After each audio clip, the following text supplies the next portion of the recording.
Hello दोस्तों, स्वागत है आप सभी का एक और नए वीडियो में। नागरिक शास्त्र का एक और मॉडल पेपर आप सभी के सामने लेकर हाजिर हैं। काफ़ी इंपॉर्टेंट क्वेश्चन इस मॉडल पेपर के जरिए आसान शब्दों में आपको कराने वाले हैं।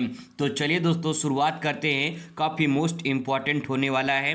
हूबहू ऐसे ही पेपर पैटर्न आपको देखने को मिलेगा और यहाँ पे जो भी निर्देश वगैरह दिए गए हैं आप इन्हें पढ़ सकते हैं। ज़्यादा वक्त नहीं है इसलिए ज़्यादा टाइम नहीं लगाएंगे यहाँ पे और सीधे आ जाते हैं बहुविकल्पीय प्रश्न पे। शुरुआत करते हैं यहाँ पे। इसमें लिखा है कि निम्नलिखित 10 प्रश्नों में से प्रत्येक प्रश्न के 4 विकल्प दिए गए हैं। इनमें से सही विकल्प चुनकर अपनी उत्तर पुस्तिका में आप लिखिए। तो 4 ऑप्शन दिए गए हैं, जो उसमें सही है आप अपने उत्तर पुस्तिका में नोट कर दीजिए। जैसे पहला यहाँ प्रश्न है कि दूसरी दुनिया के देश के रूप में जाने जाते हैं समाजवादी देश, पूंजीवादी देश, विकासशील देश या उपरोक्त में से कोई नहीं। जिसमें जो आपके दूसरी दुनिया है ये समाजवादी देश के रूप में जाने जाते हैं और जो पहली दुनिया है ये पूंजीवाद के रूप में जाने जाते हैं। जिसमें दूसरा पूछा है तो उसमें पहला वाला आपका राइट आंसर हो जाएगा। आते हैं दूसरे क्वेश्चन पर। दूसरा क्वेश्चन बहुत इंपॉर्टेंट है। भाग्यवधू से चिर प्रतीक्षित भेंट नामक प्रसिद्ध भाषण किसने दिया था? डॉक्टर राजेंद्र प्रसाद, पंडित जवाहरलाल नेहरू, महात्मा गांधी, सरदार वल्लभ भाई पटेल। जिसमें आपका सही जवाब हो जाएगा पंडित जवाहरलाल नेहरू हो जाएगा। नेक्स्ट है राज्य पुनर्गठन आयोग की स्थापना कब की गई थी? तो यहाँ पे जो आयोग बनाया गया था ये 1953 में, 1954 में, 1962 में या फिर 1956 में। तो जो आयोग का गठन हुआ था वो 1953 में हुआ था। गठन पहले हुआ था 1953 में, इसका राइट आंसर हो जाएगा। फिर इसके बाद यहाँ पे अगला क्वेश्चन आता है कि इंटर सर्विसेज इंटेलिजेंस किस देश की खुफिया एजेंसी है? ईरान की, इंग्लैंड की, पाकिस्तान की या फिर संयुक्त राज्य अमेरिका के? तो यहाँ पे जो आपका राइट आंसर होगा चौथे का वो पाकिस्तान हो जाएगा। ठीक है, चलिए आगे देखते हैं। क्वेश्चन नंबर नेक्स्ट आ जाता है मजिस्ट्रेट संधि का संबंध किससे है? यूरोपियन यूनियन से, यूएनओ से, भारत या फिर सार्क से? तो इसमें जवाब हो जाएगा मजिस्ट्रेट संधि का संबंध यूरोपीय यूनियन से है, पहला वाला राइट होगा। नेक्स्ट है संविधान की मूल ढांचे की धारणा का उदय किस मुकदमे में हुआ था? गोकुलनाथ मुकदमा, केशव नंद भारती मुकदमा, मिनरवा मिल्स मुकदमा, इंदिरा साहनी मुकदमा? तो इसमें सही जवाब क्या हो जाएगा? इसमें आपका दूसरा वाला राइट आंसर हो जाएगा केशवानंद भारती मुकदमा। ठीक है, आगे है क्वेश्चन नंबर 7 आपके सामने है कि सर्वोच्च न्यायालय द्वारा सर्वप्रथम किस प्रकरण में बुनियादी ढांचे का सिद्धांत प्रतिपादन किया गया? केशवानंद भारती, गोकुलनाथ वाद या फिर नीचे है मेनका गांधी वाद या फिर इनमें से कोई नहीं? तो इसमें भी आपका जवाब हो जाएगा कौन सा? इसमें भी आपका जवाब हो जाएगा केशवानंद भारती वाद हो जाएगा। इसमें भी आपका वही राइट आंसर रहेगा। ठीक है, आते हैं नेक्स्ट 8वें नंबर क्वेश्चन पर। आप देखिए यहाँ पे है कि 1956 में राज्य का पुनर्गठन का मुख्य आधार क्या था? भाषा, जाति, धर्म। देखिए आपको बता दें कि जो आयोग बनाया गया था उसकी आयोग का जो गठन है भारत राज्य पुनर्गठन का, ये आयोग 1953 में गठित किया गया था। लेकिन ये जो है इसमें काम करना जो शुरू हुआ था, यानी इसमें जो भी प्रक्रिया शुरू हुई थी 1956 में शुरू हुई थी। ठीक है, राज्य को अलग करने की प्रक्रिया 1956 से मानी जाती है। तो इसमें जो मुख्य आधार माना जाता है वो भाषा माना जाता है। जैसे पंजाबी अलग है, मराठी अलग है, उड़िया है, गुजराती है, बंगाली है, तमिल है, तेलुगु, इस प्रकार से भाषा के आधार पर राज्य बटे हुए हैं। तो ये जो है 1956 के पुनर्गठन का मुख्य आधार जो है ये आपका भाषा हो जाएगा। ठीक है, आगे यहाँ पे नेक्स्ट बात करते हैं। क्वेश्चन नंबर है निम्नलिखित में से किसने द्वितीय विश्व युद्ध के दौरान इंडियन नेशनल आर्मी का गठन किया था? सुभाष चंद्र बोस, सरदार वल्लभ भाई पटेल, पंडित जवाहरलाल नेहरू या फिर चंद्रशेखर आजाद? तो आजाद यहाँ पे बात करें तो इंडियन नेशनल आर्मी का गठन जो सुभाष चंद्र बोस ने किया था। ठीक है, आगे है क्वेश्चन नंबर आपके सामने 10वां कह रहा है कि निम्नलिखित में से किसने खुले द्वार की नीति अपनाई थी? चीन ने या फिर जो है नीचे ऑप्शन दिखाई देगा जापान, अमेरिका या फिर भारत ने? इसमें सही जवाब का हो जाएगा कौन सा? इसमें सही जवाब का हो जाएगा चीन हो जाएगा। तो ये 10 इंपॉर्टेंट क्वेश्चन थे। अब बात करते हैं अतिलघुत्तरीय प्रश्न की। आइए दोस्तों, सिंपल सरल शब्दों में आपको अति लघु उत्तरीय प्रश्न को समझाने का पूरा प्रयास करते हैं। तो पहला क्वेश्चन आपके सामने आ चुका है। किन्हीं दो देशी रियासतों का नाम लिखिए जिन्होंने स्वतंत्रता के बाद भारत में विलय का विरोध किया था। तो आप इस प्रकार से हेडिंग भी डाल सकते हैं अगर आपको उचित लगे, नहीं तो सीधा सीधा आप उत्तर भी यहाँ पे लिख सकते हैं। पहले हैदराबाद, फिर बाद में इसके बाद जूनागढ़ जो है वो विरोध किया था। तो यहाँ पे हैदराबाद और जूनागढ़ लिख देंगे, आपका राइट आंसर हो जाएगा। इसके बाद अगला क्वेश्चन आता है कि राज्य पुनर्गठन अधिनियम कब पारित हुआ था। अधिनियम के आधार पर कितने राज्यों का गठन किया गया था। तो यहाँ पे आप उत्तर लिखेंगे कि राज्य पुनर्गठन अधिनियम 1956 में पारित हुआ था। इस अधिनियम के आधार पर 14 राज्य और 6 केंद्र शासित प्रदेश बनाए गए थे। एक चीज आपको और बता दें यहाँ पे कि अभी आपने देखा कि राज्य पुनर्गठन आयोग जो था ये 1953 में आया था। ठीक है, आयोग 1953 में आया था। तो आपको बता दें कि पहले आयोग बनाया गया था, ना कि जो है कानून बनाया गया था। पहले एक आयोग कमीशन बनाया गया जिसके आधार पे आंध्र प्रदेश सबसे पहला राज्य भाषा के आधार पर डिवाइड किया गया था। ठीक है, तो यहाँ पे बात ध्यान रखेंगे कि जो आपने बहुविकल्पी में क्वेश्चन पढ़ा है उसमें पूछा है राज्य पुनर्गठन आयोग। अगर आपसे पेपर में पूछता आयोग के बारे में तो 1953 राइट आंसर होगा। लेकिन अगर आपके पेपर में पूछता है कि राज्य पुनर्गठन अधिनियम कब पारित हुआ था तो इसका जवाब 1956 हो जाएगा। ठीक है, आगे देखते हैं, अगले क्वेश्चन पर नजर डालते हैं। यूरोपीय संघ की स्थापना के 2 कारण बताइए। तो 2 कारण आप इस प्रकार से हेडिंग लिख सकते हैं, उसके बारे में लिखेंगे। यूरोपीय देशों में आपसी संबंध बनाने के लिए, मैंने इसके बार कई बार चर्चा किया, यहाँ पे संघ लिखा गया है तो संघ का मतलब होता है गुट या समूह। आपके दोस्तों का जो गुट बना है वो इसलिए बना होगा कि भाई आपस में कोई कभी मतभेद ना हो, यानी आपसी संबंध बनाए रखने के लिए। तो आप इसको अपने दोस्तों के ग्रुप से रिलेट करके आप इसे लिख सकते हैं। ठीक है, कि आपसी संबंध बनाने के लिए। दूसरा, 2 राष्ट्रों के बीच एकता और उन्नति का विकास करने के लिए, यानी अपने दोस्त का जो है अब विकास करने के लिए, अपने दोस्त का हेल्प करने के लिए, मदद करने के लिए आपने जो संघ बनाया, जो गुट बनाया है, तो उसी को रिलेट करके आप 2 पॉइंट आप यहाँ पे लिख सकते हैं।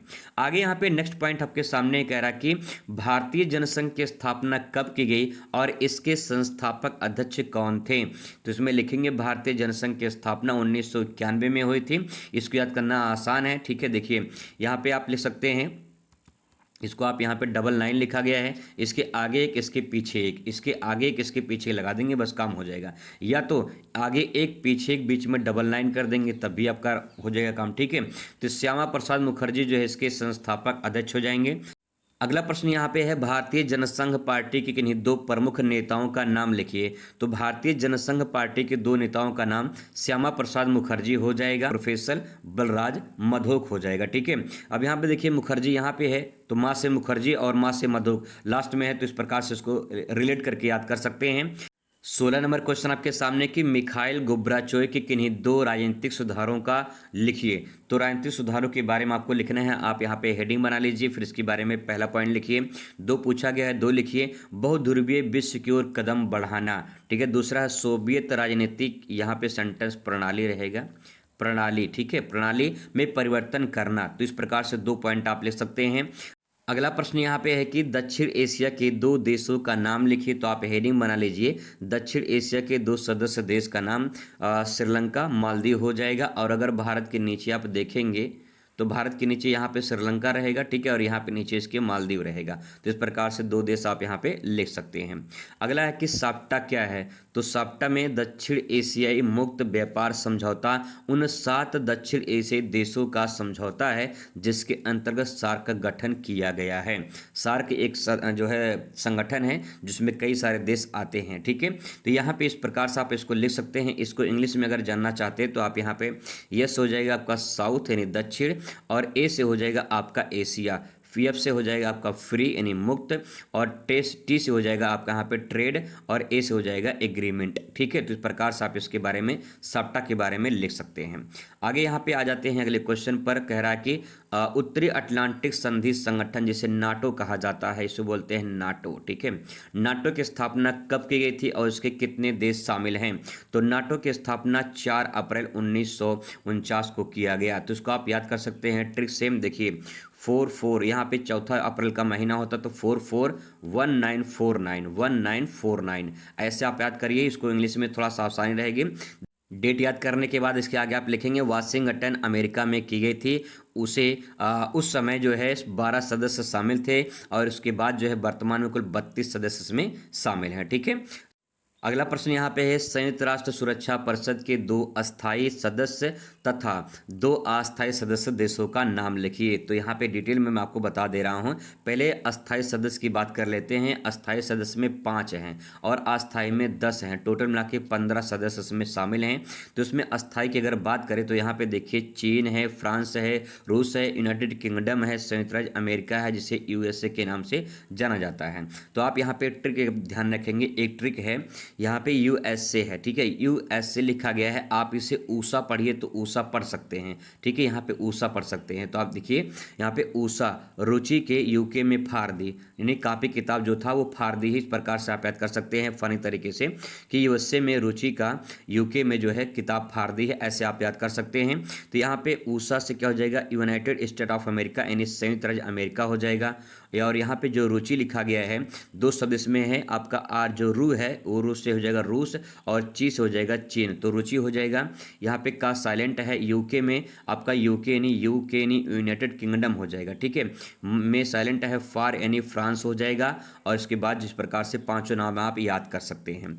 अस्थायी सदस्य में भारत और नॉर्वे इसमें 2 नाम ले सकते हैं। ठीक है, आइए दोस्तों बात करते हैं अब यहाँ पे लघु उत्तरीय फर्स्ट की। अगर आप ये उत्तर लिखते हैं तो 5 नंबर आपको यहाँ से मिलेगा। बहुत लोग के मन में डाउट होता कि 5 नंबर वाला उत्तर कितना बड़ा लिखें, कितने शब्दों में लिखें, कितने पेज में लिखें। तो आपको बता दें कम से कम 1 पेज में आप तो आंसर देंगे ही देंगे और अधिक से अधिक 2 पेज में। ठीक है, तो 1 से 2 पेज में आपका ये 5 नंबर वाला कंप्लीट हो जाना चाहिए। जैसे क्वेश्चन यहाँ पे पूछा गया है कि आतंकवाद आधुनिक विश्व की सबसे बड़ी सुरक्षा समस्या है, इसके प्रमुख कारणों का उल्लेख कीजिए। यानी आतंकवाद के बारे में आपने सुना होगा, कभी पढ़ा होगा।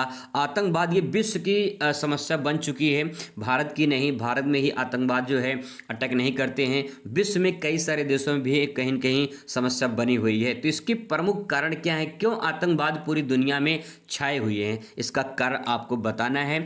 आतंकवादी क्यों बनते हैं वो आपको बताना है। तो आइए जानते हैं एक एक करके कौन कौन से कारण है। उससे पहले आपको बता दें कि 5 नंबर का आपका ये प्रश्न है, तो 5 पॉइंट मैंने यहाँ पे अच्छे से लिख लिया है। इसी 5 पॉइंट को आप इंडिकेट करके लिख सकते हैं। अब एक तरीका मैं और आपको बता दे रहा हूँ, कम लिखिए लेकिन ज़्यादा नंबर मिलेगा आपको।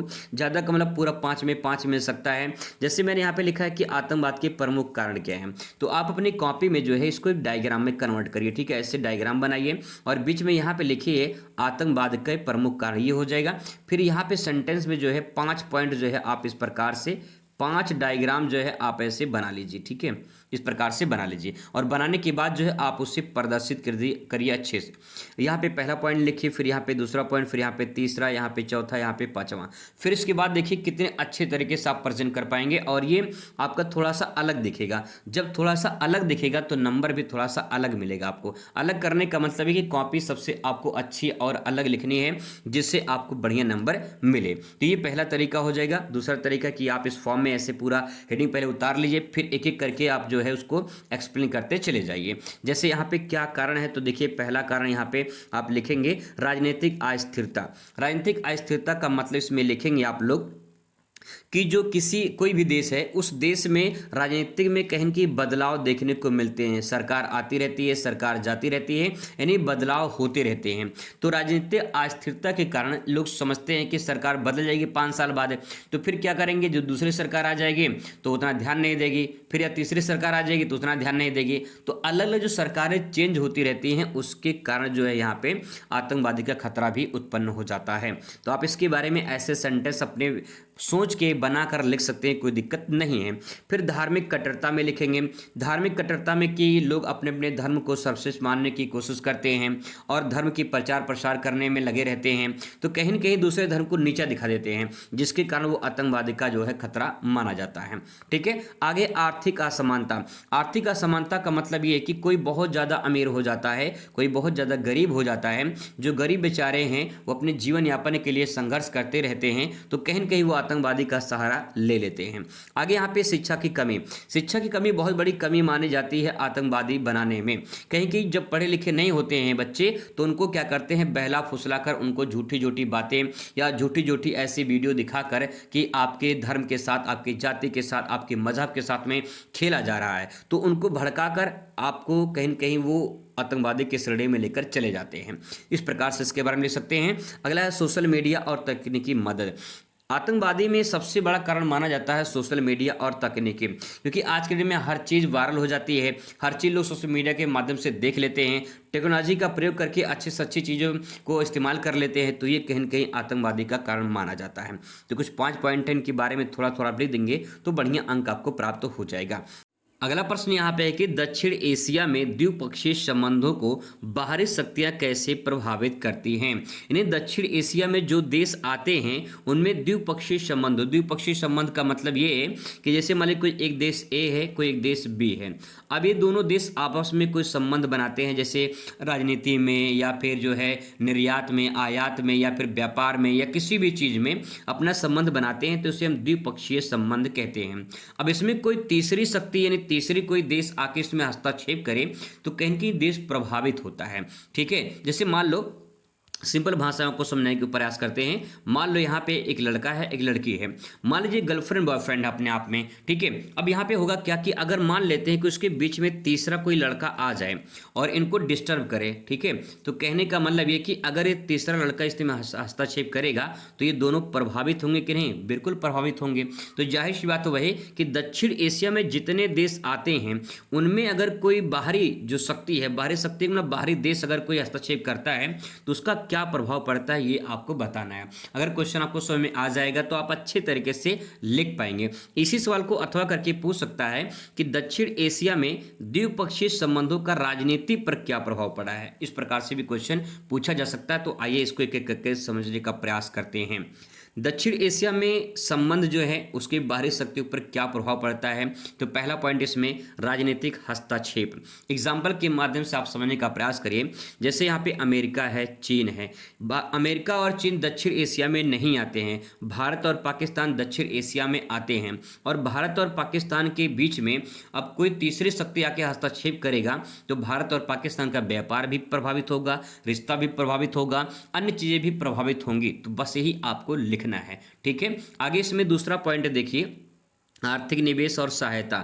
जैसे चीन है, चीन का भारत में, पाकिस्तान में काफ़ी ज़्यादा आर्थिक निवेश होता है, काफ़ी ज़्यादा सपोर्ट करता है चीन पाकिस्तान का। तो इससे कहीं न कहीं इस पे जो है हस्तक्षेप होता है और इससे प्रभावित होता है। ठीक है, आगे यहाँ पे सैन्य सहयोग। अमेरिका का भारत के साथ सैन्य सहयोग जो है, चीन और पाकिस्तान को समर्थन करना, इस प्रकार से कहीं प्रभाव पड़ता है। चीन जो है पाकिस्तान का समर्थन करता है, उधर अमेरिका भारत के सैन्य शक्ति से जो है सहयोग करता है। तो ये कहीं न कहीं बहुत बड़ा जो है प्रभाव पड़ता है। ठीक है, आगे इसमें चौथा पॉइंट रणनीतिक प्रतिस्पर्धा। रणनीतिक प्रतिस्पर्धा का मतलब ये है कि भारत और पाकिस्तान के बीच जम्मू कश्मीर का मुद्दा पर जो है बाहरी हस्तक्षेप करना, ये भी कहीं न कहीं बहुत बड़ा मुद्दा है। इसमें मुद्दा दो देशों के बीच में है, कश्मीर मुद्दा जो भारत पाकिस्तान के बीच में है, लेकिन इसमें तीसरा कोई हस्तक्षेप करता है तो कहीं न कहीं उससे प्रभाव जरूर पड़ता है। पांचवा पॉइंट इसमें है आंतरिक मुद्दे में हस्तक्षेप। आंतरिक मुद्दे का हस्तक्षेप का मतलब ये है जैसे नेपाल है, श्रीलंका है, भारत में है, इस सब का चीन में प्रभाव पड़ता है, क्योंकि ये सब देश जो है आते हैं दक्षिण एशिया में और चीन का जो है प्रभाव इन देशों पर पड़ता है। तो कहने का मतलब ये है कि तीसरा जब कोई आता है तो प्रभाव जरूर पड़ता है। अगला क्वेश्चन दोस्तों आपके सामने की साझी परंतु अलग अलग जिम्मेदारियों की अवधारणा की संक्षिप्त व्याख्या कीजिए। इसी सवाल को अथवा करके पूछ लेगा। साझी जिम्मेदारी लेकिन अलग अलग भूमिकाएं से क्या अभिप्राय है, हम इस विचार को कैसे लागू कर सकते हैं, ऐसा क्वेश्चन पूछा जा सकता है। तो आइए इसको फटाफट देख लेते हैं। जैसे साझी परंतु अलग अलग जिम्मेदारियां जो है ये अवधारणा, ये हेडिंग हो जाएगा। क्या इसकी जिम्मेदारी है तो आप पॉइंट वाइज समझने का प्रयास करेंगे। जैसे यहाँ पे साझी जिम्मेवारी या साझी जिम्मेदारी आप हेडिंग बना लेंगे और इसके बारे में आप यहाँ पे लिखेंगे।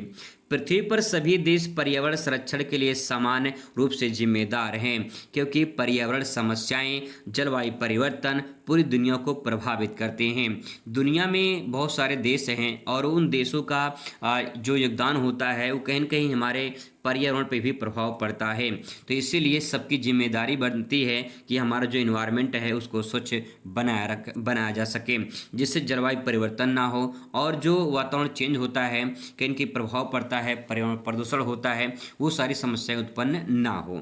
ठीक है, आगे यहाँ पे एक पॉइंट उदाहरण में ले सकते हैं, जैसे ग्रीन हाउस गैस है, इसको कम करना है तो पूरे देश को इसमें आगे आकर मदद करनी होगी और सपोर्ट करना होगा, तभी ग्रीन हाउस गैस को कम किया जा सकता है। आगे इसमें नेक्स्ट पॉइंट लिख सकते हैं, अलग अलग जिम्मेदारियां। सभी देशों को जिम्मेदारियां उनकी आर्थिक स्थिति और ऐतिहासिक प्रदूषण के आधार पर जो है अलग अलग होनी चाहिए, यानी जैसा जो प्रदूषण करेगा, जैसा जिसकी उत्पादन क्षमता होगी, उसी प्रकार से वो अपना योगदान देगा। अगले पॉइंट में लिख सकते हैं कि विकसित देश अधिक जिम्मेदार हैं क्योंकि इन्होंने औद्योगिक विकास के दौरान ज़्यादा प्रदूषण किए हैं। इसमें जिम्मेदार किसको ठहराया गया है? विकसित देश में, क्योंकि ये विकसित देश तब विकसित हुए हैं जब इन्होंने भरपूर रूप से औद्योगिकरण किया है और एनवायरनमेंट को उपयोग किया है। ठीक है, आगे इसमें देखिए, विकासशील देश और गरीब देश का विकास के लिए जो है समय संसाधन की जरूरत है, इसलिए उनकी जिम्मेदारी कम है। यानी सिंपल भाषा में कहें तो विकसित देश की जिम्मेदारी ज़्यादा है, जो विकासशील उनकी जिम्मेदारी थोड़ी सी कम है। आगे है क्वेश्चन नंबर 24 है कि किन्हीं दो उदाहरण के माध्यम से पर्यावरण के मसले पर भारत के पक्ष को स्पष्ट कीजिए, अथवा करके पूछा जा सकता है कि पर्यावरण के मामले में भारत को जो पक्ष है उसको स्पष्ट कीजिए, यानी पर्यावरण के बारे में भारत कैसा अपना पक्ष रखता है वो आपको यहाँ पे बताना है। तो सबसे पहले यहाँ पे लिखेंगे हेडिंग भारत का पक्ष, इसमें लिखेंगे विकसित देशों की ज़्यादा जिम्मेदारी इसमें बनती है, यानी विकसित देशों ने पहले ज़्यादा प्रदूषण किया है, इसलिए उन्हें ऐसे कम करने का सबसे बड़ा योगदान देना चाहिए। ठीक है, दूसरा पॉइंट इसमें है कि गरीबी और विकासशील देशों के विकास के लिए समय और संसाधन भी मिलना चाहिए। ठीक है, उदाहरण के तौर पे क्योंकि जो दो एग्जाम्पल पूछा गया है तो उसमें देख लीजिए, पेरिस जलवायु समझौता 2015 में हुआ था। इसमें भारत ने कहा है 2030 तक वह अपने 40% नवीकरणीय स्रोत जैसे कि सौर ऊर्जा, पवन ऊर्जा से जो है वो बना लेगा। तो 2030 तक ऐसा लक्ष्य रखा गया है। अगला पॉइंट इसमें है पेड़ लगाने और हरित क्षेत्र को बढ़ाने में वादा भी किया गया है। तो इस प्रकार से कुछ वादे हैं जिसे निभाना है। आगे इसमें है नेक्स्ट पॉइंट है अंतर्राष्ट्रीय सौर गठबंधन। अंतर्राष्ट्रीय सौर गठबंधन ये जो है भारत ने 2015 में फ्रांस के साथ सौर ऊर्जा को बढ़ावा देने के लिए शुरुआत की थी इस योजना की, और इसका उद्देश्य सौर ऊर्जा को सस्ता और सुलभ बनाने का जो है निर्णय लिया गया है। तो इस प्रकार से पॉइंट आप ध्यान रखेंगे। 25 नंबर क्वेश्चन है कि पाकिस्तान में लोकतंत्र की अस्थायी स्थापना में बाधकों के कारणों का उल्लेख कीजिए। यानी कहने का मतलब कि पाकिस्तान में जो लोकतंत्र स्थापित नहीं हो पा रहा है वो क्या क्या बाधक है उसके कारण बता दीजिए। ठीक है, अगला है पाकिस्तान की लोकतांत्रिकरण में कौन कौन सी कठिनाइयां हैं, ऐसा भी क्वेश्चन पूछा जा सकता है। तो इसमें देखिए कौन कौन सी कठिनाइयां हैं। पाकिस्तान में लोकतंत्र की स्थापना में कई सारी कठिनाइयां हैं, जैसे सैन्य हस्तक्षेप, राजनीतिक अस्थिरता, धार्मिक कट्टरता, भ्रष्टाचार एवं बेरोजगारी, कमजोर न्याय प्रणाली, और फिर इसके बाद आर्थिक समस्या। ये कुछ ऐसी समस्याएं हैं जिसको आपको अपनी कॉपी में प्रेजेंट करना है।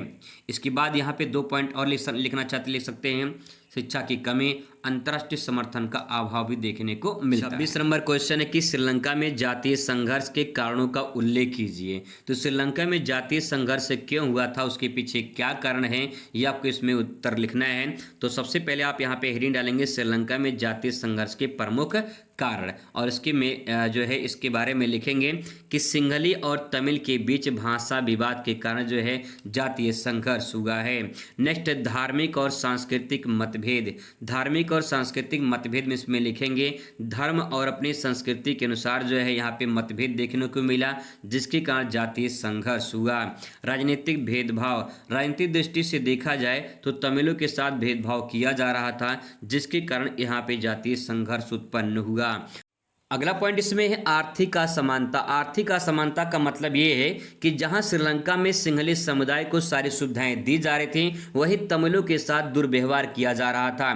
तो ये जो आपसी में मतभेद हो रहे थे वो इसी कारण हो रहे थे, जातीय संघर्ष इसी कारण हो रहे थे कि एक को तो अच्छी सुविधा मिल रही थी जो सिंहली समुदाय थे, लेकिन भारतीय तमिलों के साथ दुर्व्यवहार किए जा रहे थे, जिसके कारण ये संघर्ष का कारण माना जाता है।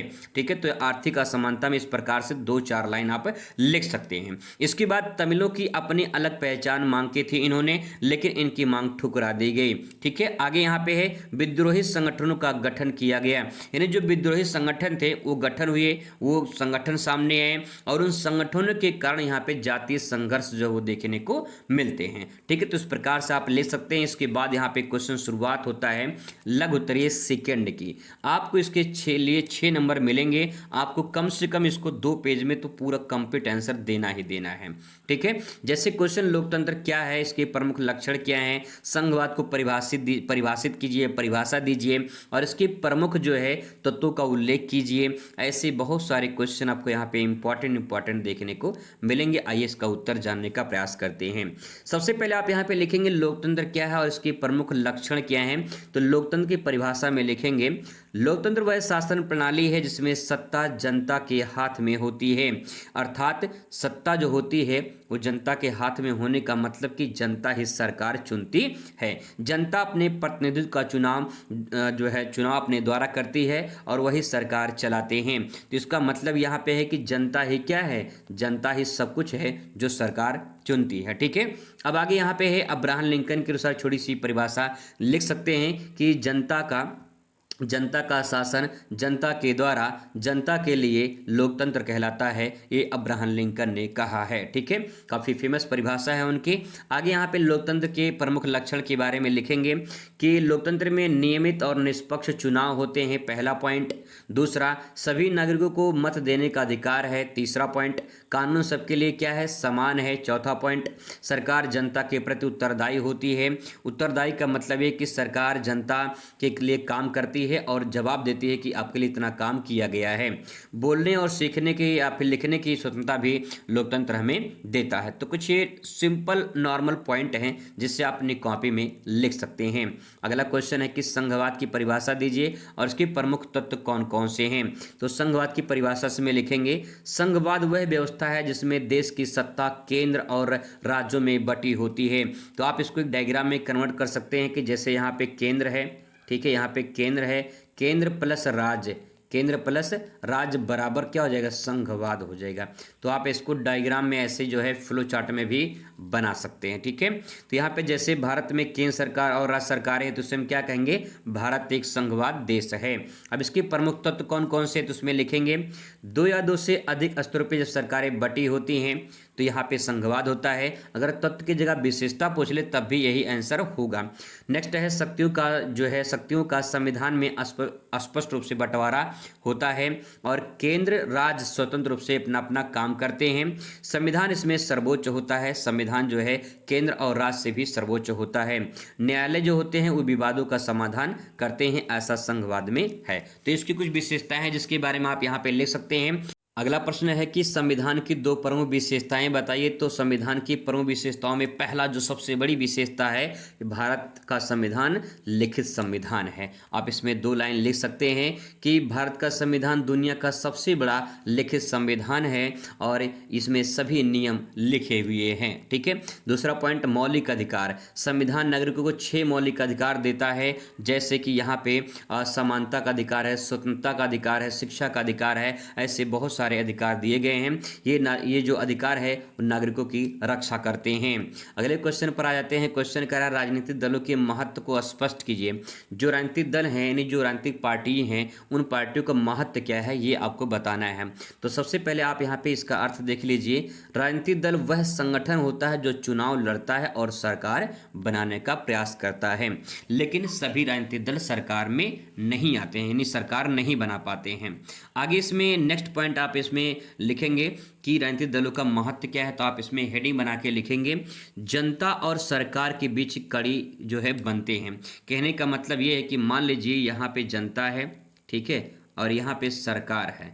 तो बीच में एक कड़ी का काम करते हैं जो राजनीतिक दल होते हैं, और उस कड़ी का नाम है राजनीतिक दल। तो बीच में यहाँ पे एक पुल का काम करते हैं या फिर एक कड़ी का काम करते हैं जो आपस में इसको जोड़ने का काम करते हैं जनता और सरकार को। ठीक है, आगे इसमें दूसरा पॉइंट है कि चुनाव में उम्मीदवार खड़े होते हैं, जो भी राजनीतिक दल होते हैं उनके उम्मीदवार जो होते हैं वो खड़े होते हैं और चुनाव लड़ते हैं। सरकार बनाने में ये मदद करते हैं। ठीक है, अगला है जनता की समस्या सुनकर सरकार तक पहुंचाने का काम भी करते हैं।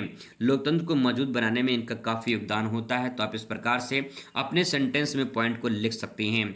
इसके बाद तो आता है दीर्घ उत्तरीय प्रश्न, जिसका उत्तर आपको यहाँ पे कम से कम 3 पेज में तो लिखना ही होगा, और यहाँ पे 8 अंक आपको प्राप्त होंगे।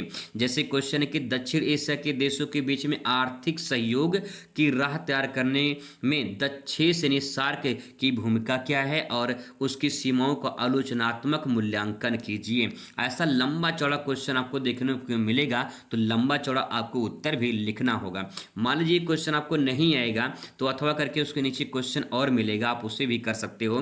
जैसे कि पर्यावरण से आप क्या समझते हैं, भौतिक और मानव निर्मित पर्यावरण के तत्वों का वर्णन कीजिए। ठीक है, आइए इसका उत्तर देखते हैं कैसे आप यहाँ पे उत्तर लिखेंगे। तो देखिए, दक्षिण एशियाई देशों में जो आर्थिक सहयोग है उसमें सार्क की क्या भूमिका है ये आपको बताना है। तो पहले इसकी भूमिका में उपलब्धियां लिखेंगे, जैसे कि सार्क की स्थापना 1985 में हुई थी। इसका उद्देश्य दक्षिण एशिया के देशों में आपसी सहयोग को बढ़ावा देना है।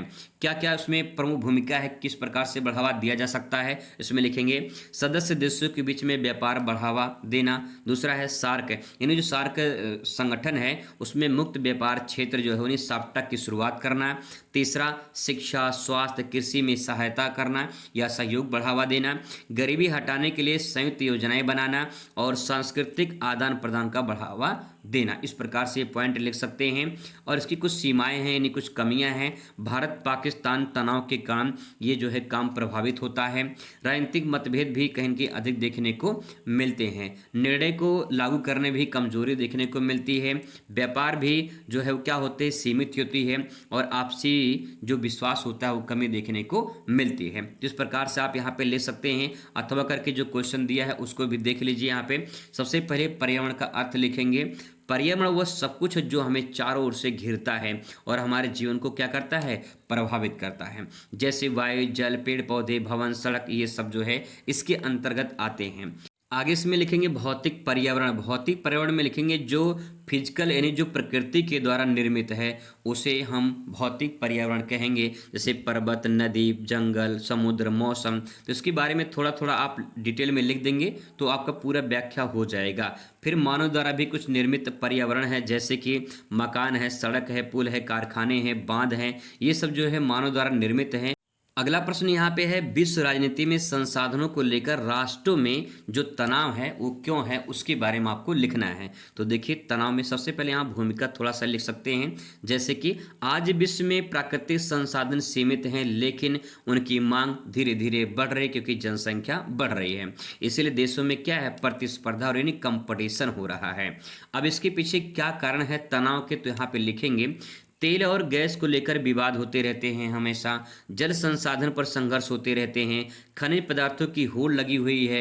हर देश अपने आप में खनिज संसाधन संपन्न होना चाहता है। भूमि और समुद्री जो सीमा विवाद होते रहते हैं वो भी देखने को मिलते हैं। और ऊर्जा संसाधनों की कमी भी हमें देखने को मिलती है। तो इनके बारे में आपको थोड़ा थोड़ा बना के लिख देंगे तो आपको कहीं ना कहीं कुछ ना कुछ नंबर जरूर मिल जाएगा।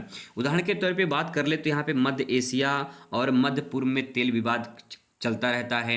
नील नदी को लेकर अफ्रीकी देश में तनाव उत्पन्न होते रहते हैं। दक्षिण चीन सागर विवाद भी कई बार देखने को मिलते हैं ऐसे। अगला प्रश्न अथवा करके दिया है शाहबानो केस और अयोध्या विवाद के बारे में आपको बताना है। तो पहले शाहबानो केस क्या है, पहले इसके बारे में जान लीजिए। 1985 में ये केस हुआ था। शाहबानो केस महिला मुस्लिम के भरण पोषण से जुड़ा मामला था। तो ये पता चल गया कि शाहबानो केस क्या है। आगे इसमें देखिए, सुप्रीम कोर्ट ने महिला के पक्ष में फैसला दिया, लेकिन राजनीतिक दबाव में सरकार ने कानून बदल दिया। तो इस प्रकार से देख सकते हैं। आगे इसमें अयोध्या विवाद क्या है। अयोध्या में राम मंदिर जो राम जन्मभूमि है, बाबरी मस्जिद को लेकर विवाद है। लंबे समय तक चला और 1992 में इसका ढांचा गिराया गया। 2019 में सुप्रीम कोर्ट ने मंदिर निर्माण का फैसला इसमें दे दिया। ठीक है, तो इस प्रकार से यहाँ पे सेंटेंस ले सकते हैं। इसके बाद प्रभाव क्या रहा, तो सांप्रदायिक राजनीतिक का बढ़ावा मिला, समाज में तनाव बढ़ा और धार्मिक जो धर्म आधारित राजनीति थी वो काफ़ी मजबूत हुई, ऐसा चीज़ वहाँ पे देखने को मिला। तो दोस्तों ये कुछ ऐसे इंपॉर्टेंट क्वेश्चन थे जो आपके पेपर में आ सकते हैं। आप इन्हें एक बार जरूर से जरूर तैयार कर लें। मिलते हैं नेक्स्ट वीडियो में। Thanks for watching.